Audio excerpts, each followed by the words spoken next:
Hello students, मैं रमेश याग स्वागत करता हूं आपका इस वीडियो में। आज से पहले हम 5.2 के 10 प्रश्न हल कर चुके हैं। अगर वो वीडियो आपको देखना है तो लिंक डिस्क्रिप्शन बॉक्स में मिल जाएगी। आज अपने 10 से आगे वाले प्रश्नों को हल करेंगे। प्रश्न नंबर 11 देखते हैं। प्रश्न नंबर 11 में क्या कहा गया है। एक एपी हमें दी गई है 3, 15, 27, 39 डेश डेश का कौन सा पद उसके 54वें पद से 132 अधिक होगा। प्रश्न में कहा गया है कि आपके पास जो एपी है ना, इसका 54वां पद जो भी अपने 54वां पद आएगा उससे 132 अधिक कौन सा पद होगा। तो पहले तो अपने इसका क्या करेंगे, 54वां पद ज्ञात करेंगे, फिर उसमें 132 जोड़ लेंगे। जो संख्या बन रही है वो कौन से स्थान पे आएगी ये अपने को ज्ञात करना है। यानी फाइनली अपने को क्या ज्ञात करना है, एन का मान ज्ञात करना है। तो सबसे पहले देखते हैं इस एपी में अपने पास प्रथम पद क्या दिया गया है। एपी का प्रथम पद एपी से A1 बराबर क्या हो जाएगा 3 और A2 बराबर क्या है, A2 बराबर 15। इससे अपने सार्वंतर निकाल लेंगे। सार्वंतर बराबर होगा A2 माइनस A1। A2 का मान कितना 15 है और A1 का मान 3 है। 15 में से 3 गए 12, यानी D बराबर कितना आ गया अपने पास 12 आ गया।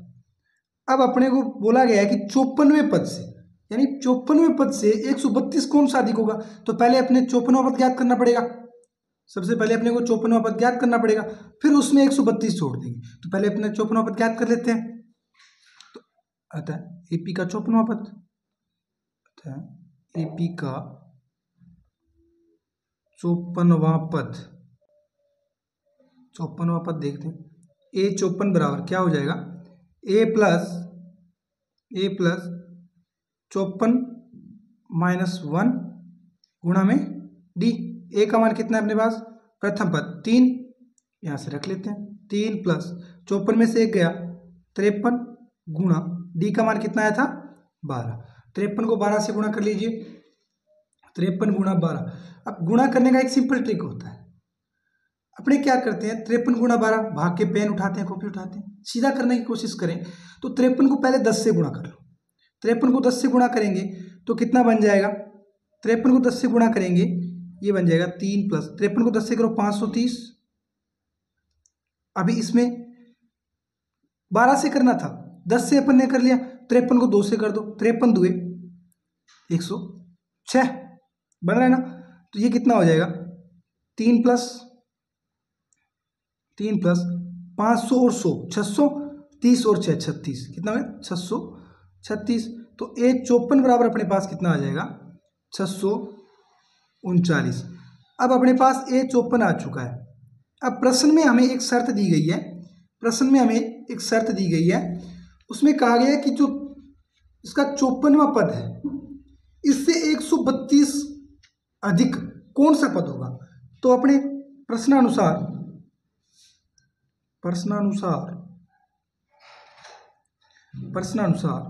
क्या कहा गया है, A54 प्लस 132 बराबर कौन सा पद आएगा, यानी कौन से स्थान पे पद आएगा, या n का मान ज्ञात करना है अपने को। n का मान ज्ञात करना है, सिर्फ और सिर्फ संख्या पूछेगी कि कौन सा पद आएगा। तो अपने क्या करते हैं, A54 रख लेते हैं, मान लेते हैं वो पद की संख्या n है। A54 का मान अपने कितना निकाला था 639 प्लस 132 ये बराबर किसके, अपने an मान लेते हैं। ये कोई पद है an, कितना होगा 9 और 2 11, असल लगी 1, 3 और 3 6 और 1 7 और 6 और 1 7, यानी ये कोई 771 एक पद है। ये कौन से नंबर पे आएगा। अब अपने सूत्र रख लेते हैं, यानी an का मान 771, n का मान हमें याद करना है कौन से नंबर पे आ रहा है ये। तो a प्लस n माइनस 1 गुणा में d।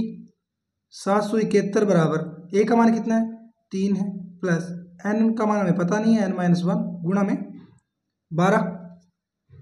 अब अपने क्या करते हैं, इसको इधर लेके आते हैं दूसरी साइड, इसमें से घट जाएगा, प्लस का है माइनस में आएगा, 771 माइनस 3 बराबर n-1 गुणा 12। 771 में से 3 जाएगा, कितना बचेगा 768 बराबर क्या है n-1 गुणा 12।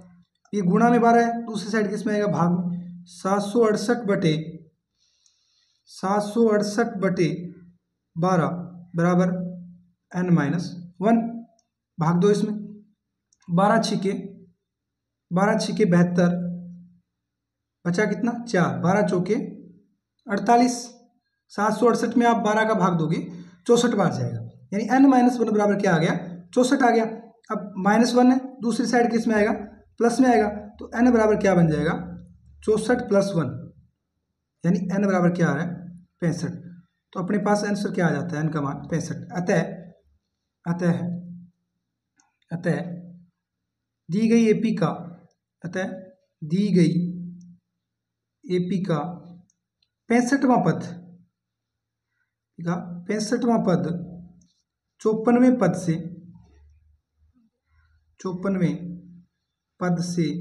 132 अधिक होगा, 132 अधिक होगा। 11 क्वेश्चन कंप्लीट होता है। अब अपने चलते हैं प्रश्न नंबर 12 की तरफ। प्रश्न नंबर 12 में कहा गया है दो समांतर श्रेणियों, प्रश्न नंबर 12 में क्या कहा गया है, प्रश्न नंबर 12 में है दो समांतर श्रेणियों का सार्वंतर समान है, यानी जो डी का मान है वो, कोई भी दो समांतर श्रेणियां हैं उनमें सार्वंतर समान है, दो समांतर श्रेणियां हैं उनका डी का मान बराबर है यदि इनके 100वें पदों का अंतर 100 है, यानी दोनों श्रेणियों का अगर अपने 100वां पद ज्ञात करें तो उसका अंतर 100 आ रहा है, तो इनके 1000वें पदों का अंतर क्या होगा। अब अपने को बताया कि इनके 100वें पद है उनका अंतर है कितना आ रहा है, वो आ रहा है 100, तो इनके 1000वें पद का अंतर बताओ कितना आएगा। और इसने कहा है कि सार्वंतर दोनों का समान है, सार्वंतर समान रहेगा, तो अपने मान लेते हैं, माना मैथ है मान तो सकते हैं, माना पहली श्रेणी का प्रथम पद, पहली श्रेणी का प्रथम पद स्मॉल ए है, वह सार्वंतर स्मॉल ए है, वह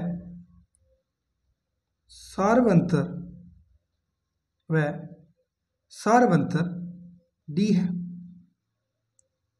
पहली श्रेणी का क्या बन गया अपने पास, जो प्रथम पद है वो स्मॉल ए है, सार्वंतर क्या है डी है। अब दूसरी माना दूसरी श्रेणी,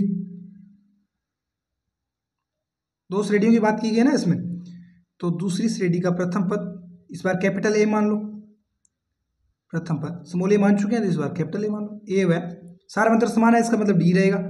सार्वंतर समान दिया है ना, प्रश्न में कहा गया कि सार्वंतर क्या है समान है, तो सार्वंतर क्या हो जाएगा डी ही हो जाएगा।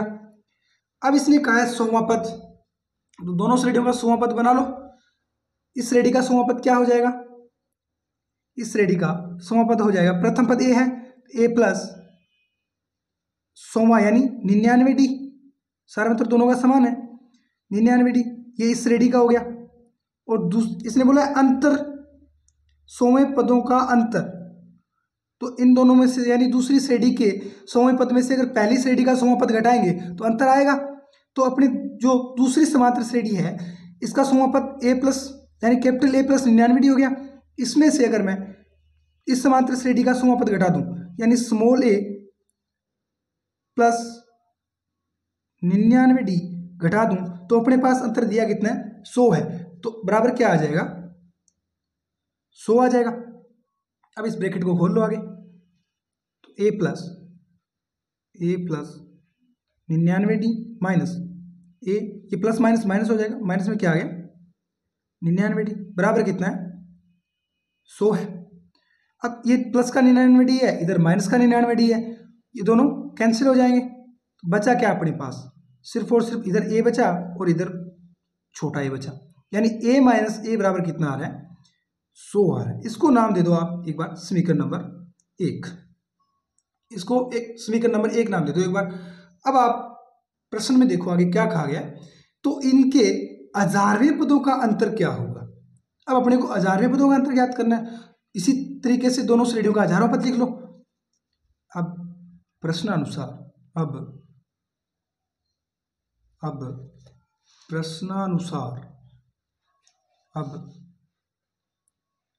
प्रश्नानुसार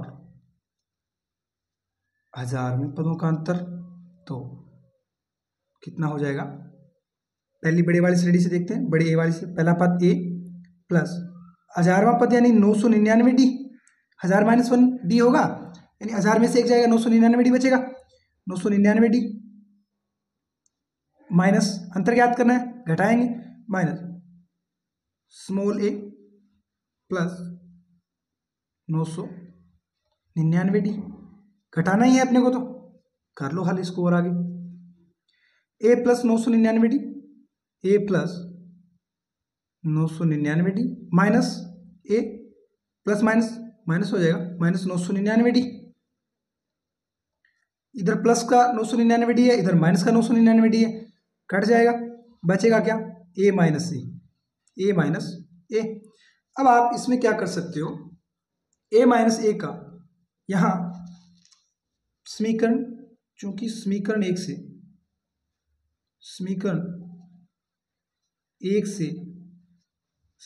से ए माइनस ए बराबर 100 होगा, इसलिए दोनों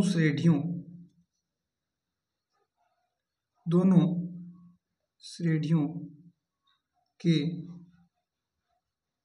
हजारवें पदों का अंतर 100 होगा।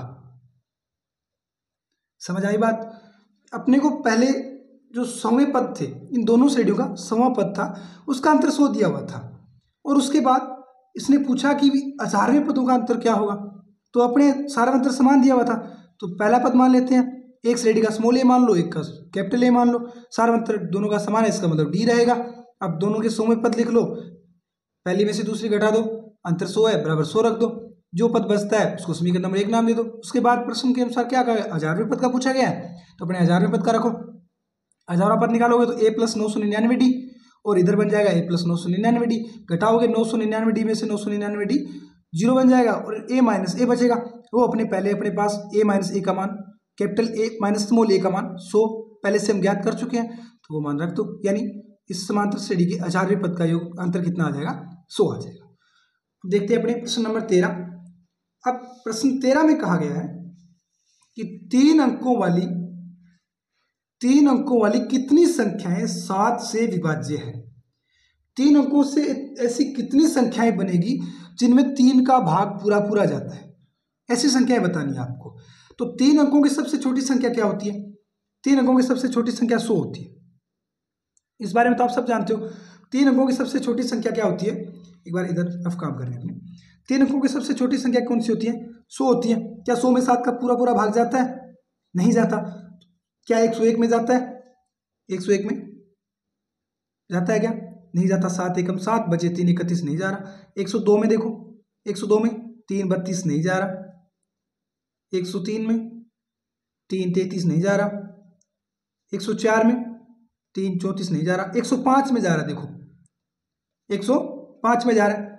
7 का एक बार बचा 3 35, 7 5 35, यानी 15 7 105 होते हैं। तो 3 अंकों की सबसे छोटी संख्या कौन सी होगी जिसमें 7 का भाग जाए, वो संख्या होगी 105।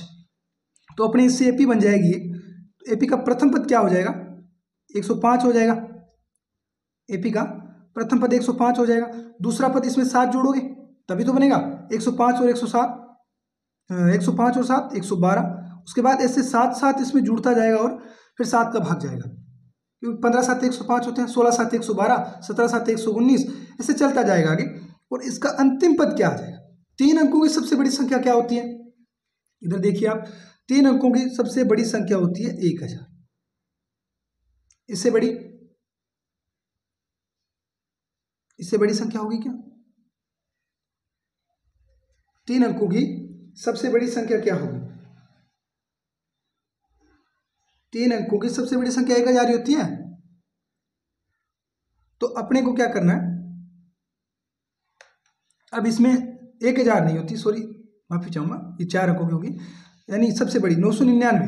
3 अंकों की सबसे बड़ी संख्या कौन सी होती है? 999 होती है। ये उसका वो क्राइटेरिया में चला गया मैं, सॉरी माफी चाहूंगा, 999 होती है। 3 अंकों की सबसे बड़ी संख्या कौन सी होती है? 999 होती है। अब 999 में 7 का भाग जाता है क्या? 7 एकम 7, बचा 2 29, 7 चौके 28, 19 नहीं जा रहा, तो अपने 998 की तरफ चलो। 998 में 7 एकम 7, 2 29, 7 चौके 28, 1 18 नहीं जा रहा, 997 नहीं जा रहा, देख लेना करके। किस में जाएगा? 994 में जाएगा। किस में जाएगा? 994 में जाएगा। देखते हैं जा रहा है क्या। 7 एकम 7, बचा 2 29, 7 चौके 28, बचा 1 14, 7 2 14, यानी 994 ऐसी संख्या होगी, लास्ट संख्या, जिसमें 3 अंकों की, जिसमें 7 का पूरा भाग जाए। 994 से बड़ी 3 अंकों की कोई संख्या नहीं होगी जिसमें 7 का भाग जाए। तो अपनी एपी का अंतिम पद अपने को पता चल गया, 994 होगा। प्रथम पद 105, इससे एक एपी बन रही है। अब आप रख दीजिए आगे, इस एपी का प्रथम पद क्या हो जाएगा? 105 हो जाएगा। सारवंतर तो हमें पता ही है, साथ साथ जोड़ते जाएंगे, लेकिन आप निकाल सकते हो, फॉर्मेलिटी पूरी कर सकते हो। 112, तो सारवंतर बराबर क्या हो जाएगा? सारवंतर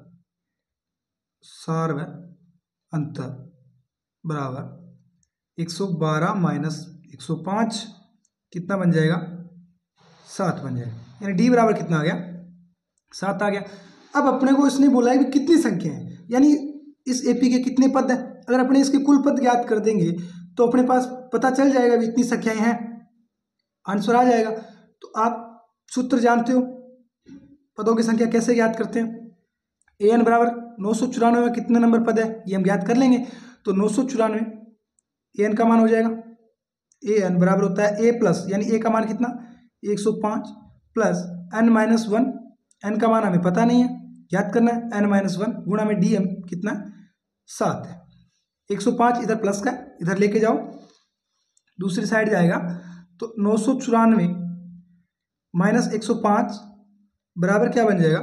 n-1 गुणा में 7, इसमें से घटाएंगे, 14 में से 5 गए 9 बचेंगे, 8 में से 0 गए 8 बचेंगे, और 9 में से 1 गया 8 बचे, क्या बचेंगे इधर? 889 बराबर n-1 गुणा में 7। अब ये गुणा में 7 है, इस साइड भाग में आ जाएगा, तो n-1 अपने इधर रख लेते हैं। n-1 बराबर क्या बन जाएगा? 889 बटे 7, भाग दे लो, 8 एकम 8, बचा 1 18, 7 दुए 14, बचे 4, 7 7 गुना 50। तो n-1 बराबर क्या आ गया? n-1 बराबर आ गया 127। तो n बराबर क्या हो जाएगा? n बराबर हो जाएगा, ये माइनस का था, इधर माइनस में, दूसरी साइड प्लस में जाएगा, तो 127 प्लस 1, n बराबर क्या हो जाएगा? 128। अतः 3 अंकों वाली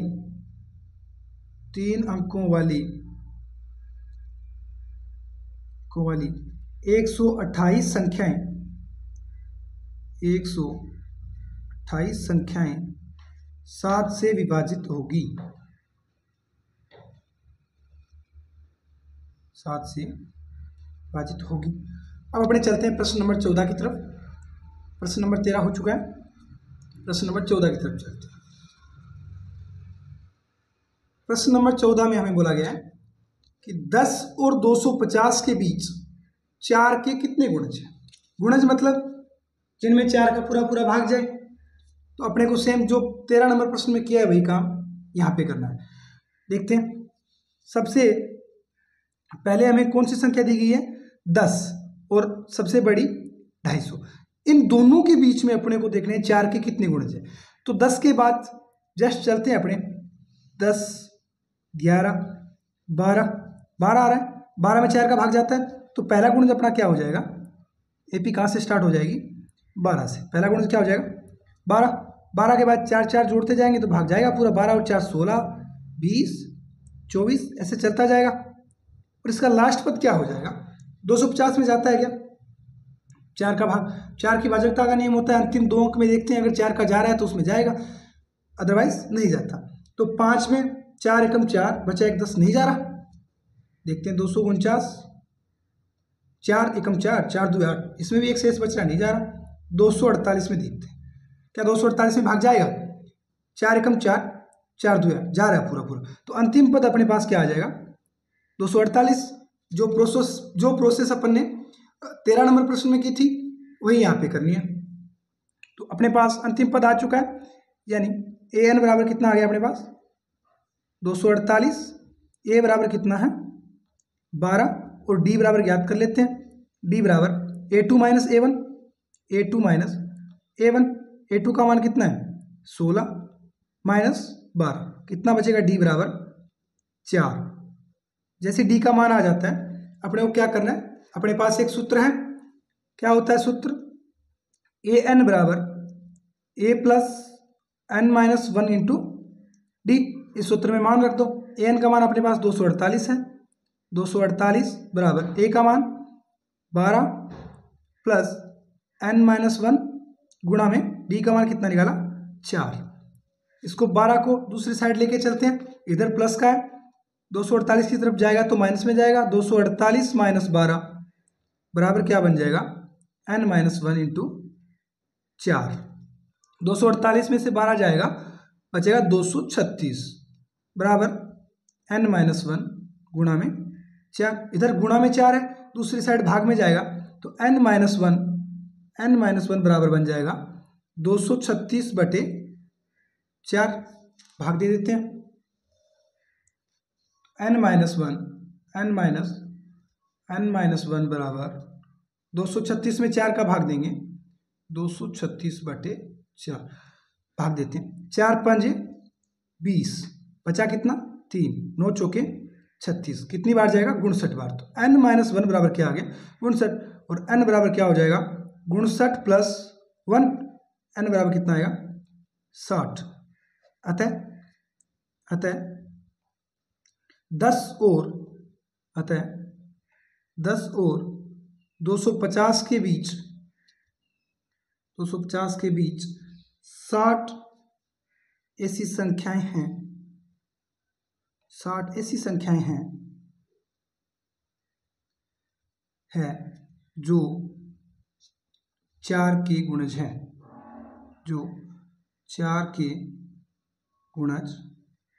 हैं, अब देखते हैं स्टूडेंट्स अपने प्रश्न नंबर 15 देखते हैं। प्रश्न नंबर 15 में कहा गया है कि n के किस मान के लिए दोनों समांतर श्रेणियां 63, 65, 67 ऐसे एक श्रेणी चल रही है और 3, 10, 17 के 99 पद बराबर होंगे।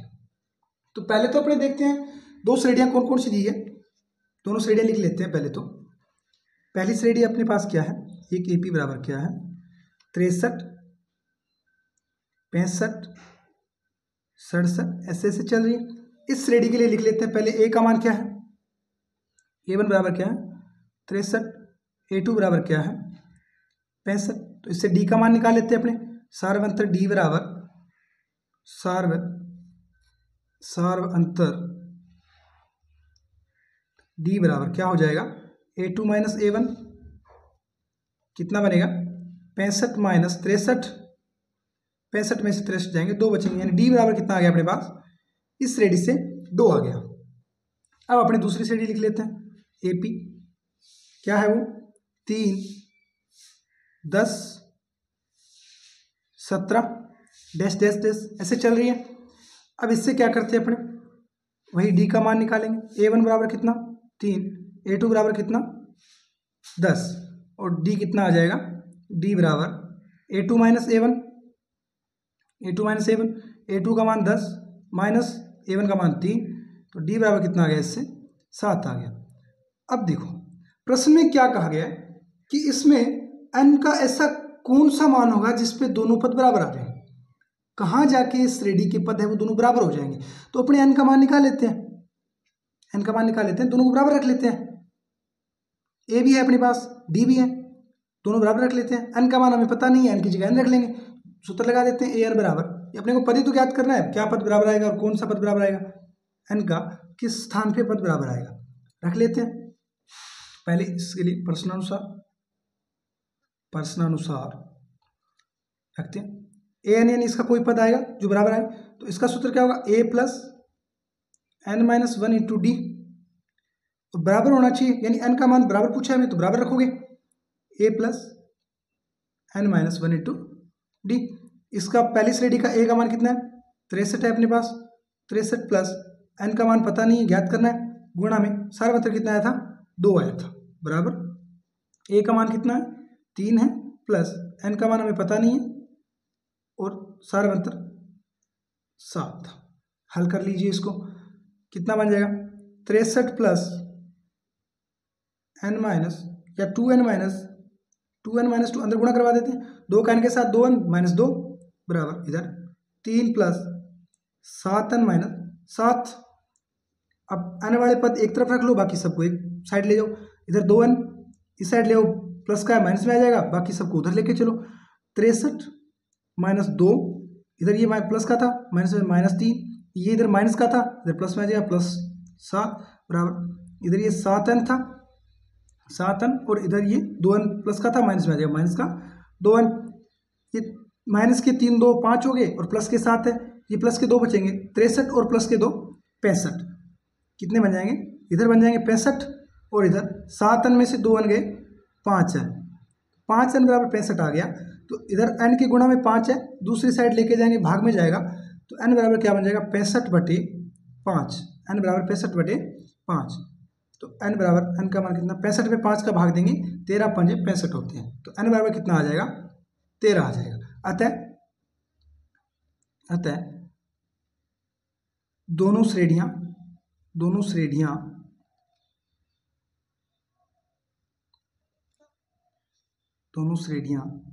13वें पद पर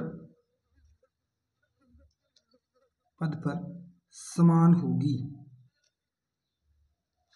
13वें पद पर समान होगी, यानी 13वें पद पे जाके इनका जो मान है, an का मान है वो बराबर आ जाएगा, यानी पद है दोनों बराबर आ जाएंगे, चाहे कितना भी मान है वो बराबर आ जाएगा। जो हमसे पूछा गया था वो हमने ज्ञात कर लिया है। तो उम्मीद करता हूँ आपको प्रश्न समझ में आए होंगे। आज अपन ने 15 तक प्रश्न किए हैं, इससे आगे वाले नेक्स्ट वीडियो में करेंगे। तो जिस भी विद्यार्थी को पूरा सिलेबस 10वीं का करना है, यूट्यूब के माध्यम से हम फ्री करवा रहे हैं, पूरा का पूरा कोर्स करवाएंगे। 5वीं प्रश्नावली चल रही है, उसके बाद जो भी अपने को लगेगा कि इम्पोर्टेंट है पहले वो कर लेंगे, उसके बाद यानी अपने टारगेट रहेगा कि एक बार सिलेबस पूरा एग्जाम से महीने 1.5 महीने पहले तक कंप्लीट करवा दिया जाएगा। तो मिलते हैं नेक्स्ट वीडियो में, धन्यवाद। जुड़े रहिए, आगे शेयर करते रहिए, जो भी आपके सहपाठी हैं, कक्षा 10 के विद्यार्थी हैं, उनको भेजते रहिए ताकि वो भी अच्छे मार्क्स प्राप्त कर सकें, कोई भी डाउट हो क्लियर कर सकें। थैंक यू, धन्यवाद।